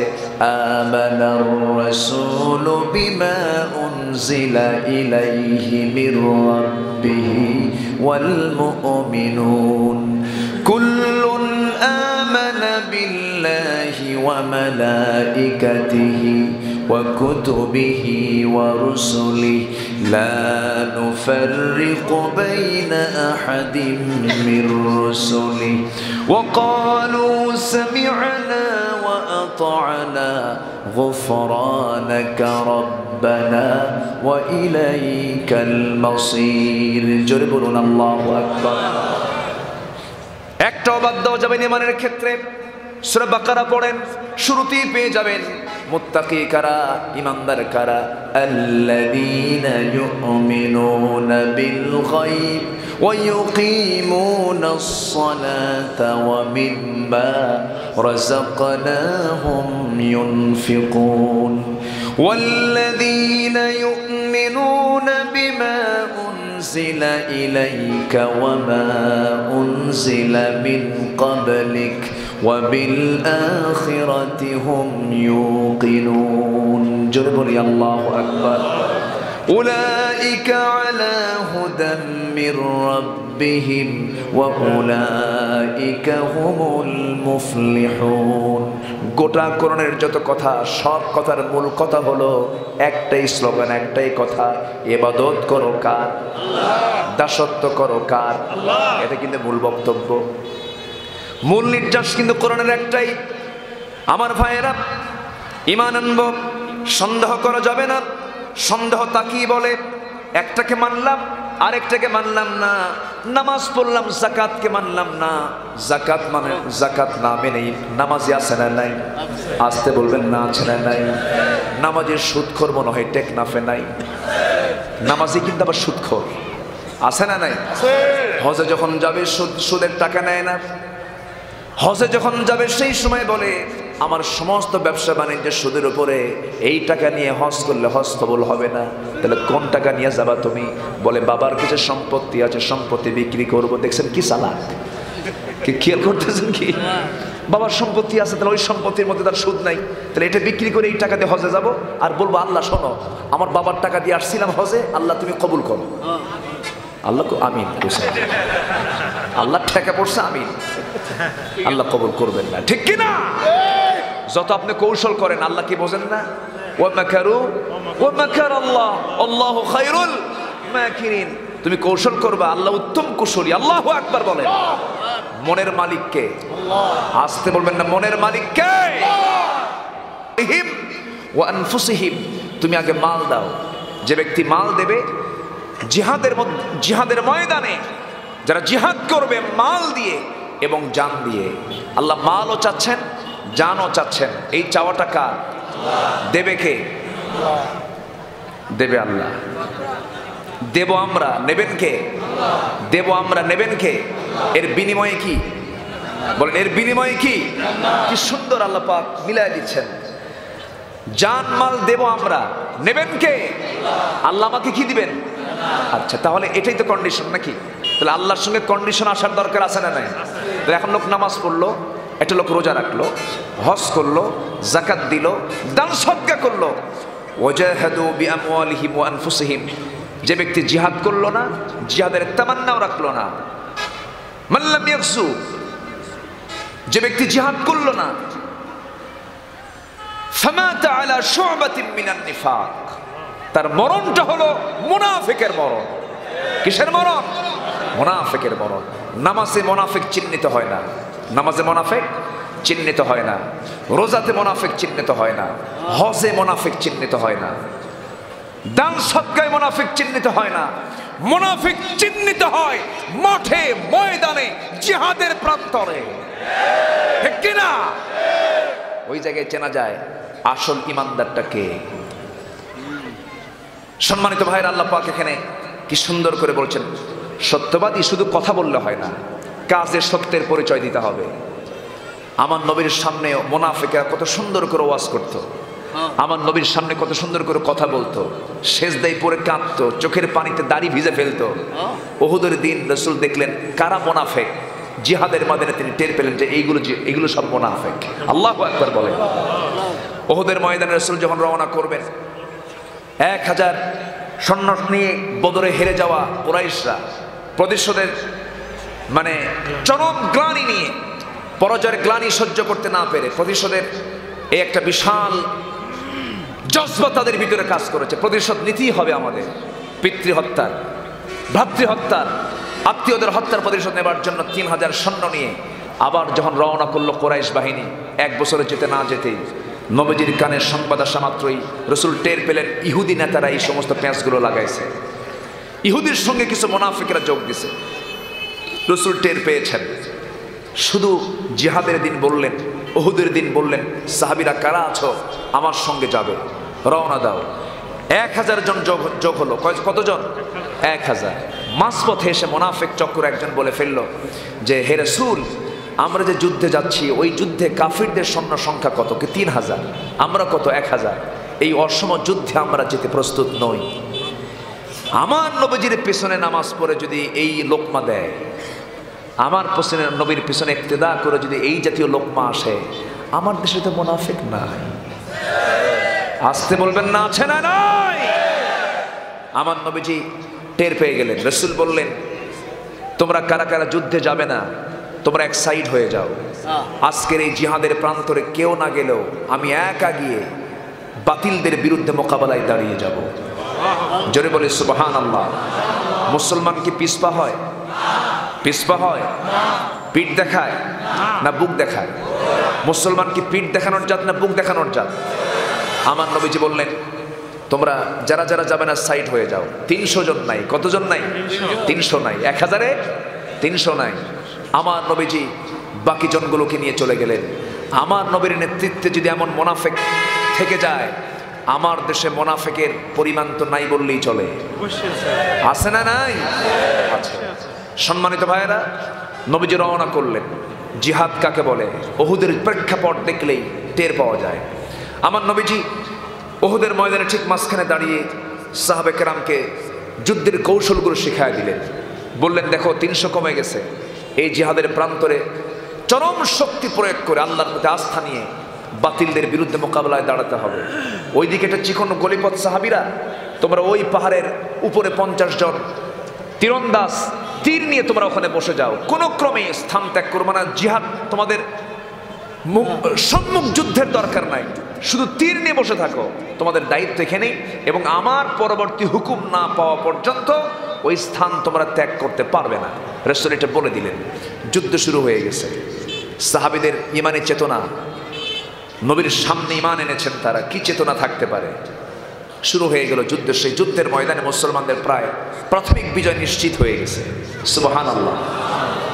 মুসলমানরা আনন্দ প্রকাশ করছিলেন, কাফেররা পিছু হটতে লাগলো।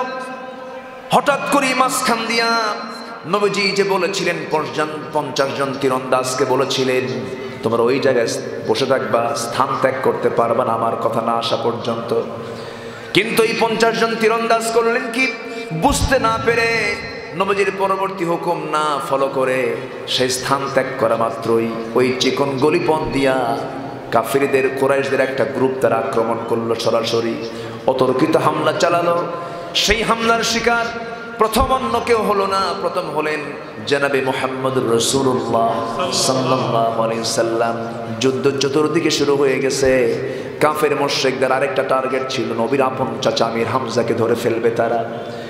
এক পর্যায়ে আমির হামজাকে ধরিয়ে ফেলা হলো। ওয়াহশী একজন নিগ্রো কালো, একজন কৃষ্ণাঙ্গ, এই গোলাম জাদা গোলাম ওয়াহশীকে টার্গেট করে দিয়েছে হাতের মধ্যে বর্শা নিয়া। কাউকে মারার দরকার নাই, আমির হামজাকে মেরে ফেলবি। দূর থেকে বর্শা হাতে নিল, বর্শা হাতে নিয়া আমির হামজার বুক বরাবর মেরে দিল। বুক দিয়ে ঢুকে পিঠ দিয়ে বের হয়ে গেল। আমির হামজা রাদিয়াল্লাহু তাআলা আনহু তিনি জমিনে লুটিয়ে পড়লেন। বুকের উপরে চলল কাফের মুশরিকরা, বুকটা ফেড়ে ফেলে দিল। বুক ফেড়ে ফেলে দিয়া বুকের ভিতরের কলিজা বের করে চাবায়া চাবায়া ছিন্ন বিচ্ছিন্ন করে ফেললো। কান কেটে ফেললো, নাক কেটে ফেললো, হাত কেটে ফেললো, পা কেটে ফেললো। জিহাদের ময়দানে আমির হামজার লাশ ছিন্ন বিচ্ছিন্ন অবস্থায় পড়ে আছে।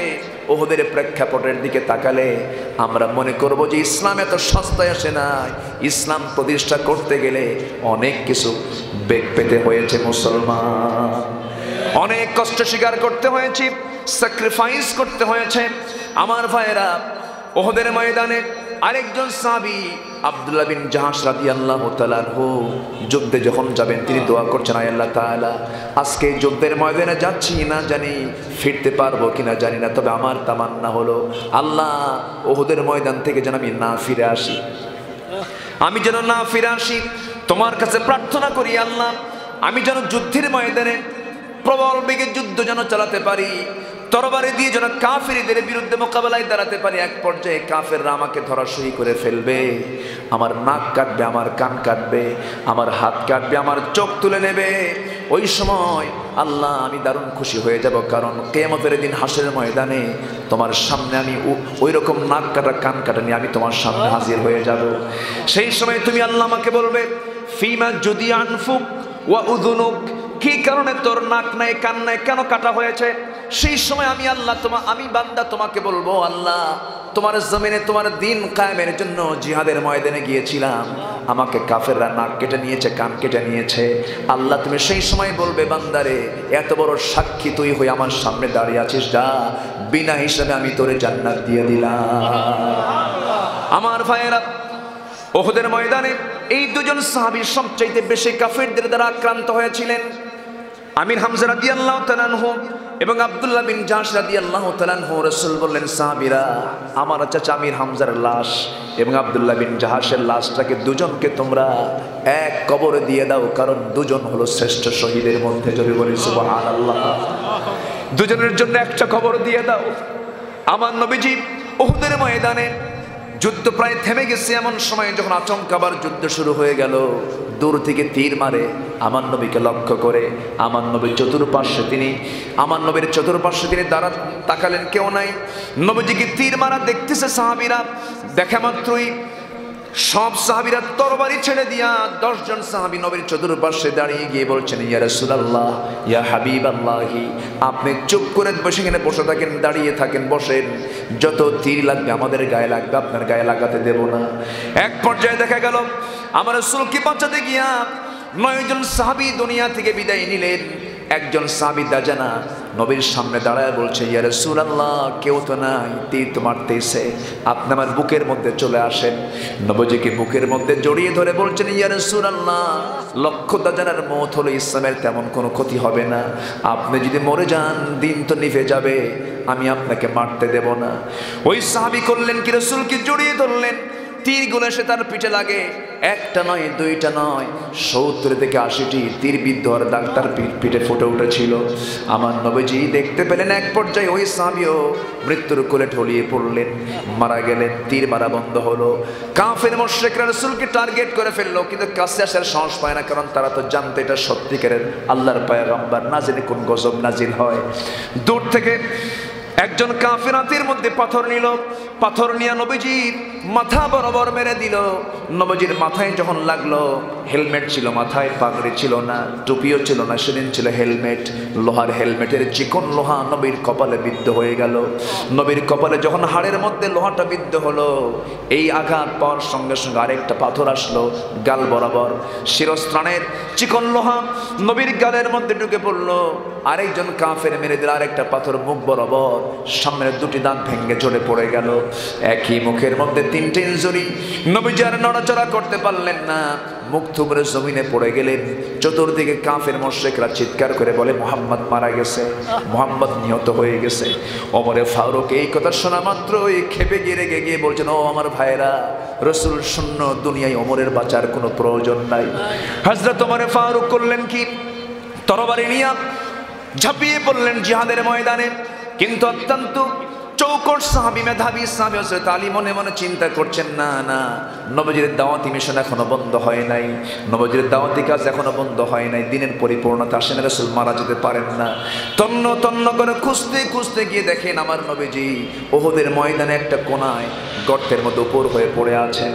আমার নবীজিকে সামনে পেয়ে নবীজির চোখে আলীর চোখ পড়ে গেল, আলীর চোখে নবীর চোখ পড়ে গেল। আমার নবীজিও কান্দেন, আলীও কান্দেন। হযরত আলী বলছেন, ইয়া রাসূলুল্লাহ, বিশ্ব নবীর গা থেকে যারা রক্ত ঝরালো আপনি তাদের জন্য লানত করেন। রাসূল বলছেন, আলী রে, লানত করার কোনো প্রয়োজন নাই আলী, তবে একটা কথা তুমি জেনে রেখে দিও আলী, আল্লাহর জমিনে দিন কায়েমের জন্য রক্ত ঝরাতে হবে, জান দিতে হবে। জানও চলে গেছে, রক্ত ঝরানো হয়ে গেছে। ও সাহাবী আলী, জেনে রেখে দিও এই জমিনে আল্লাহর দিন কায়েম হয়ে যাবে। ওয়াজাহাদু বিআমওয়ালিহিম ওয়া আনফুসিহিম। আমার ভাইয়েরা, আমার নবীজি কি সেই জায়গা থেকে হযরত আলী কোলের মধ্যে করে নিয়ে নিরাপদ জায়গায় শোয়া দিলেন। আমার নবীজির পাশে উবাইদা রাদিয়াল্লাহু তাআলা বসে গেলেন। বসে যাওয়ার পর নবীজির কপালে লোহা দেখে কি করে টান মারবেন, নবীজির কষ্ট বেড়ে যাচ্ছে, লোহাটা বিদ্ধ হয়ে আছে। হাত দিয়ে টান দেবেন, কিন্তু হাত দিয়ে টান দিয়ে রাসূল কষ্ট পাবেন, সময় লেগে যাবে। শক্তভাবে ওই হাড়ের ভিতরে লোহাটা ঢুকে গেছে, সহজে বের হচ্ছে না। দাঁতটা লাগায় দিল উবাইদা, দাঁত লাগায় দিয়ে এমন জোরে টান মারলেন, এক টানে লোহাটা বের হলো, কিন্তু উবাইদার সামনের দুটি দাঁত ভেঙে পড়ে গেল। নবীজি বলছেন, উবাইদা রে, তোমার দাঁত তো দুইটা নষ্ট করে ফেললা, আস্তে টান দিলে তোমার দাঁতটা ভাঙতো না। উবাইদা বলছেন, ইয়া রাসূলুল্লাহ, আমার দাঁত কেন, আমি আপনার জন্য কলিজা ছিঁড়ে বের করে আপনার সামনে দেব, আমার কোনো দুঃখ হবে না। যেরকম সুবহানাল্লাহ। আমার নবীজির মাথায় ব্যান্ডেজ লাগানো, নবীজির মুখের দুটি দাঁত ভাঙ্গা, কপালে রক্ত ঝরানো। আমার নবীজি তো কাউকে গালি দিলেন না, কাউকে আঘাত দিয়ে কথা বললেন না। ফাবিমা রাহমাতিন মিনাল্লাহি লিনতা লাহুম। আমার নবীজি এত দয়ার সাগর ছিলেন। নবীজির দাঁত ভাঙলো কেন, কপালে লোহা ঢুকলো কেন? একমাত্র কেবলমাত্র রাসূল বলেছেন, আনি আবুদুল্লাহ ওয়াজতানিবুত তাগুত। ও দুনিয়াবাসী, তোমরা ইবাদত করো কার? আইন মেনে চলো কার? এই জমিন আইন প্রতিষ্ঠা হতে হবে কার? লিয়াযহিরাহু আলাদ দীনি কুল্লিহি ওয়া কাফা বিল্লাহি শাহীদা। আমার ভাইয়েরা, আমার নবীজি যুদ্ধ যখন থেমে গেল, নবী জাগি চলে গেলেন। ও সাহাবীরা, দেখো তো আমার কোন কোন সাহাবী মারা গেছে, শহীদ হয়ে গেছে, তাদের লিস্ট করো, তাদেরকে কাছে টেনে আনো। সবাইকে কাছে টেনে আনা হলো। শহীদের ঈদগাহে রাসূল জানাজা পড়াবেন, মাথায় ব্যান্ডেজ লাগানো। এমন সময় একজন মদিনার রাস্তা থেকে হেঁটে হেঁটে আসে একজন মহিলা, নবীর সামনে দাঁড়ায় বলে, ইয়া রাসূলুল্লাহ, একজন সাহাবীর লাশ মনে হয় আপনি খুঁজে পাচ্ছেন কিনা জানি না, আমার মনে হয় সবার জানাজা হয়ে গেছে, আমার মনে হয় তার জানাজা এখনো হয় নাই, কিন্তু তার কিন্তু গোসলটা বাদ আছে। রাসূল বললেন, কাকে তুমি খোঁজার জন্য বলো, কে, তোমার কি তার পরিচয়, তোমার কি হয় সে? আমার স্বামী, কি নাম তার? হানজালা। রাতের বেলা স্ত্রী সহবাস করেছেন, আমার সঙ্গে সহবাস করে তিনি গোসল করেন নাই। যখন শুনতে পেয়েছেন রাসূল দুনিয়া থেকে আপনি বিদায় নিয়েছেন, ফজর নামাজটা বাদ দিয়ে দিয়েছেন, ফরজ গোসল বাদ দিয়ে দিয়েছেন, তরবারি আমার হাত থেকে উনি তুলে নিয়ে বললেন, ও আমার স্ত্রী, আমার মনে হয় আর ফেরা হবে না, আমি চলে যাচ্ছি যুদ্ধের ময়দানে, তোমার সঙ্গে আমার দেখা হয়ে যাবে জান্নাতের সিঁড়িতে। জোরে বলেন সুবহানাল্লাহ। ইয়া রাসূলুল্লাহ, আমার মনে হয় স্বামীটা বেঁচে নাই। আমার নবীজির সঙ্গে সঙ্গে এলান করলেন, সাহাবীরা দেখো তো আমার হানজালা কই, তন্ন তন্ন করে খুঁজেও পাওয়া যায় না। জিবরিল আমিন এসে বলছেন, ইয়া রাসূলুল্লাহ, আপনি হানজালার ব্যাপারে টেনশন করবেন না। হানজালার ফরজ গোসলটা বাদ ছিল বলে আল্লাহ তাআলার সিদ্ধান্ত হলো জান্নাতের পানি দিয়ে তার ফরজ গোসল সম্পন্ন করানো। জোরে বলেন সুবহানাল্লাহ। সমস্ত ফেরেশতারা তার কাঁধে বহন করে তার লাশটা নিয়ে গেছে জান্নাতে, গোসল করানো হলো, জান্নাতের পোশাক পরায়া দিয়া নবীর সামনে হাজির করা হলো লাশটা। আমার নবীজি জানাজা পড়ায়া দিলেন, কেঁদে কেঁদে বলছেন, সাহাবীরা দেখ আমার হানজালার চেহারার দিকে তাকায় দেখ, হানজালার লম্বা লম্বা চুল দিয়ে এখনো জান্নাতের পানিগুলো গড়ে গড়ে পড়তেছে। জোরে বলেন সুবহানাল্লাহ। জান্নাতের রাজপথ হলো জিহাদের ময়দান। জান্নাতের রাজপথ কি বলেন? জিহাদের ময়দান। জান্নাতের রাজপথ যদি আমরা অর্জন করতে চাই, জিহাদি তামান্না রাখতে হবে। হয়তো বলবেন, হুজুর জিহাদ এখন করব কার সাথে? জিহাদ করবেন কার সাথে? শুধু সুদের বিরুদ্ধে কথা বলেন, জেনার বিরুদ্ধে কথা বলেন, চুরির বিরুদ্ধে কথা বলেন, ডাকাতের বিরুদ্ধে কথা বলেন, সন্ত্রাসীদের বিরুদ্ধে কথা বলেন। জিহাদ করবেন কার সাথে? জিহাদ করবেন কার সাথে? সেই লোক আপনাকে চিনতে হবে না, ওই লোক আপনাকে চিনে নেবে। ঠিক কিনা? জিহাদ করার লোক পায় না, বুঝলেন? এরকম লোক আছে না নাই? আমার ভাইয়েরা, আল্লাহ রাব্বুল আলামিন বলছেন, বান্দা শোনো, এই তিনটা পরিচয় যদি তুমি দিতে পারো, আমি তোমাকে আমার অফিস থেকে, আমার পক্ষ থেকে আমি তোমাকে সার্টিফিকেট দিয়ে দিলাম। আল্লাহ পাক বলছেন, আমি তোমাকে সত্যায়ন করে দিচ্ছি, তোমাকে আমি অ্যাটাস্ট করে দিলাম। তোমার পরিচয় হলো উলাইকা হুমুস সাদিকুন, তুমি হলে মহাসত্যবাদী। জোরে বলেন সুবহানাল্লাহ। আল্লাহ কবুল করুন, আমিন। জোরে বলি আমিন। সবাই কি নামাজ পড়ি? পড়ি তো নামাজ। 5 ওয়াক্ত নামাজ কারা কারা পড়বেন একটু হাত তুলে দেখান। জোরে বলি ইয়া আল্লাহ, আর জোরে বলি ইয়া আল্লাহ। আমাদেরকে 5 ওয়াক্ত সালাত আদায় করার তৌফিক তুমি আল্লাহ দিয়ে দাও। জোরে বলি আমিন, আরো জোরে আমিন। হাত নামান। কষ্ট দিয়ে ফেললাম মনে হয় নাকি? আমার সময় খুবই অল্প, শেষ করে দিতে হচ্ছে। অনেক মা বোন আজকের মাহফিল আছে নাকি? মা বোনদের ব্যবসার ব্যবস্থা আছে না? বলি আলহামদুলিল্লাহ। জোরে বলি আলহামদুলিল্লাহ। আমার মাদের জন্য একটু শর্ট একটা কথা বলবো, সেটা হলো পর্দার বিষয়টা আপনাকে খেয়াল করতে হবে। সবার পরে না সবার আগে? সবার পরে না সবার আগে? পর্দা মূলত বোরকা নয়, বোরকা পরলেই পর্দা হয় না। এখন তো বোরকা অনেকটা মানে ইজি একটা ব্যাপার হয়ে গেছে। বোরকা সবাই পরে, পরে না? বোরকা সবাই পরে। বোরকা কিন্তু হ্যাঁ পড়তে হবে, বাইরে গেলে অবশ্যই আপনাকে ঠেকে চলতে হবে, বোরকা পড়তে হবে। প্রকৃত পর্দা হলো নিজের কাছাকাছি যে আত্মীয় স্বজনগুলো আছে, মামাতো ভাই, চাচাতো ভাই, ফুফাতো ভাই, দুলা ভাই, দেবর, ভাসুর, এগুলোর সঙ্গে পর্দা করা। ঠিক কিনা? আমার কথা কি বোঝা গেল? আপনি সারা বছর আপনি বাইরে গেলেন বোরকা পরে, কিন্তু মামাতো ভাই চলে আসছে, ভাই তুমি কেমন আছো? কি আসে না নাই বলেন তো? এখানে প্যাঁচ লাগার সম্ভাবনা নাই? আচ্ছা, চাচাতো ভাই, চাচাতো ভাইয়ের বাড়ি কি নিজের বাড়ি থেকে দূরে হয় না কাছে হয়? বলেন কাছে হয় না দূরে হয়? আচ্ছা, তাহলে চাচাতো ভাইয়ের বাড়ি খুবই কাছে, চাচাতো ভাইও খুব কাছে। এই জায়গায় পর্দার গুরুত্ব কি কম না বেশি? বেশি। পর্দাটা অবলম্বন করতে হবে। দুলা ভাইয়ের সাথে, দুলা ভাইয়ের সঙ্গে দেখা করা জায়েজ আছে? জায়েজ আছে? দুলা ভাইয়ের হোন্ডার পিছনে বসে এমন শালি আছে না নাই? দুলা ভাইও আরাম পায়, শালিও আরাম পায়। কথা বললে তো দোষ হয়ে যায়। হয়তো দুলা ভাই হুন্ডাই চড়ছে সামনে, শালিটা একটু পিছনে চড়ছে, মাঝখানে একটু গ্যাপ দিয়ে রাখছে যে গায়ের সঙ্গে টাচ না লাগুক। দুলা ভাইও কম না, সামনে যে এমন ব্রেক মারে গ্যাপ পূরণ করে। আছে না নয়? এগুলো দুষ্টামি করা যাবে না। এই সমস্ত দুষ্টামিগুলো বন্ধ করতে হবে। নিজের যে আকরিমা যারা আছে, এই সমস্ত বিষয়ে খুব সতর্ক থাকবো আমরা। জোরে বলি ইনশাআল্লাহ। বেড়া ক্ষেত খায়, এলাকায় বলে নাকি এই কথা? বেড়া ক্ষেত খায় মানে টিয়ারা, টিয়ারা নাকি টিয়ারা আছে না, একটা জমির চাষ, তার উপরে তার চতুর্দিকে যদি একটা ঘেরা দেয় ওটাকে কি বলে? টিয়ারা বলে না? টিয়ারাই ক্ষেত খায়, মানে বেড়া ক্ষেত খায়। মানে বিষয়টা হলো যে নিজের আপন জনদের মধ্যেই, আপন জনদের দ্বারাই মানুষ বেশি ক্ষতিগ্রস্ত হয়। দূরের পুরুষ যতটুকু না ক্ষতি করবে, তোমার নিজের কাছের পুরুষ সবচেয়ে বেশি ক্ষতি করবে তোমার, ঠিক না? এই জন্য আমার মা, আপনাকে এই বিষয়টা খেয়াল করতে হবে। আচ্ছা, আরেকটা বিষয়, আত্মীয়তা রক্ষা করা কি? অনেকে চুপ করে আছে, মনে হয় মোবাহ, করলে হয় না করলে হয়। আত্মীয়তা রক্ষা করা কি? ওয়াতিদাল কুরবা হাক্কাহু ওয়াল মিসকিন ওয়া বিনিস সাবিল, আছে না নাই? ওয়াতাল মাল আলা হুব্বিহি যাবিল কুরবা ওয়াল ইয়াতামা ওয়াল মাসাকিন, আছে না নাই? ওয়াল জারিল জুনুবি, আছে না এরকম আয়াত? কত কথা আছে।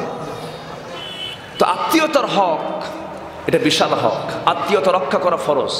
লা ইয়াদখুলুল জান্নাতা কাতিউ রাহিম, আত্মীয়তার সম্পর্ক ছিন্নকারী জান্নাতে যাবে না। আত্মীয়তার দিক থেকে তিনটা ক্লাস আছে। একটা হলো বাবার কুল, আরেকটা হচ্ছে মার কুল, আরেকটা হলো শ্বশুরের দিক। এই তিনটা দিকের মধ্যে সবার সবচেয়ে 1 নম্বর দিক কোনটা বলেন? মার দিক, বাবার দিক, না শ্বশুরের দিক? হ্যাঁ হ্যাঁ, মার দিক। ভুল, বলেন কোন দিক? আগে বলেন কোন দিক? বাবার দিক, আগে বাবার দিক। নাম্বার 1 হচ্ছে আগে বাবা। বাবার সঙ্গে যারা আছেন, ফেডারেল আঙ্কেল না, ফেটার্নাল, ম্যাটার্নাল। ম্যাটার্নাল হচ্ছে মার দিক, আর ফেটার্নাল হলো বাবার দিক। এই বাবার দিক, চাচা, চাচাতো ভাই আছে না? চাচা, চাচাতো ভাই, ফুফাতো বোন, ফুফাতো ভাই, ফুফু, ফুফা, এগুলো হচ্ছে 1 নাম্বার। নাম্বার 2 হলো মার দিক, মামা। মামা তো মামাই, এক মা তো মা, তাই না? মা না, মা। আর 2 মা, মা মা, তাহলে কয় মা হলো? 2 মা, মামা। মামার গুরুত্ব আছে, মামাতো ভাইয়ের গুরুত্ব আছে, খালা, অবশ্যই তাদের সম্মান আছে। কিন্তু নাম্বার 1-এ রাখতে হবে চাচার দিকটা, বাবার দিকটা। অনেকে আছে মা শুধু নিজের ভাইদের দিকে টানে, আছে না এরকম মা? আছে না নাই? এবং খালি ছেলেদেরকে বলে, শোন তোর চাচা কিন্তু খুব খারাপ, তোর ফুফা তো, তোর ফুফুর তো কোনো কথাই নাই। এরকম কিছু মহিলা আছে না নাই বলেন তো? শুধু নিজের ভাই বোনদের দিকে টানে। এই বিষয়গুলো খেয়াল করতে হবে, মারাত্মক ভুল এগুলো। 1 নাম্বার হচ্ছে চাচার দিক। কি কষ্ট পাচ্ছেন নাকি আপনারা? এগুলো কথা কি দরকার হয়? দরকার, দরকার আছে না নাই? চাচার দিকটা আগে দেখবেন, ফুফুর দিকটা আগে দেখবেন। এরপর সেকেন্ড হলো মার দিকে, মামা, খালা, এই দিকটা দেখবেন। ভাই, মামাতো ভাই, দেখবেন অনেকের মোবাইলে চাচাতো ভাইয়ের নাম্বার নাই, মামাতো ভাই, খালাতো ভাইয়ের নাম্বার আছে, আছে না নাই? লাগবে কেমনে? জমাজমি না গন্ডগোল? কি কথা বলছেন? কি না গন্ডগোল? জমাজমি না গন্ডগোল। অথচ আত্মীয়তার দিক থেকে এরা হচ্ছে ফার্স্ট। আল্লাহু আকবার বলেন। নাম্বার 3 হলো শ্বশুরের দিক। এখন শ্বশুর কয় নাম্বার? হ্যাঁ, এখন শ্বশুর কয় নাম্বার? নতুন শ্বশুর পায়, খেলে আব্বা আব্বা আব্বা আব্বা আব্বা, আছে না নাই? মানে সারা জীবনে আব্বারে যে ডাকা ডাকছে, একবারই শ্বশুরে সে ডাক দেয় আব্বা আব্বা আব্বা আব্বা আব্বা, আছে না নাই? কিন্তু এই ডাক আপনি যে দিলেন, আপনাকে তিলে তিলে কত কষ্ট করে মানুষ করেছেন শ্বশুর শাশুড়ি। কে? নিজের বাবা মা। নিজের আব্বা আম্মার সামনে তো শ্বশুরকে ডাকাই ঠিক না। কি কথা কি বোঝা গেল? নিজের বাবা আমার সামনে শ্বশুরকে ডাকলে যদি আব্বার মনে একটু লাগে যে তুই আব্বা বলিস, কি কথা বোঝেন নাই? হতে পারে আগে দেখবেন এদিক সেদিকে আমার আব্বা আছে না, কে বলবেন আব্বা, বলবেন, চট করে বলে ফেলবেন। কিন্তু নিজের বাবার সামনে শ্বশুরকে আব্বা বললে এখানে আব্বার তো মন খারাপও হতে পারে, কারণ নিজের বাবা একদিকে, গোটা পৃথিবী একদিকে, বাবার সমান কেউ হতে পারে না। আল্লাহু আকবার বলেন। শ্বশুর শাশুড়ি কোনো বিরক্তি লাগে না, নিজের বাপ মা বিরক্ত লাগে, আছে না? আছে না? 10 সন্তানকে মা একা ছোট থেকে বড় করলেন, কোনো বিরক্তি নেই আব্বা আম্মার, কিন্তু 10 সন্তান মিলে একটা মাকে দেখতে পারে না, আছে না নাই? এই সমস্ত সম্পর্কগুলোকে আমরা অটুট রাখবো, এটাও ইমানের অংশ। এটাও কিসের অংশ? ইমানের অংশ। বোনকে সম্পত্তি বুঝে দেয় না এমন ভাই আছে না নাই? আছে। টেকনাফও আছে।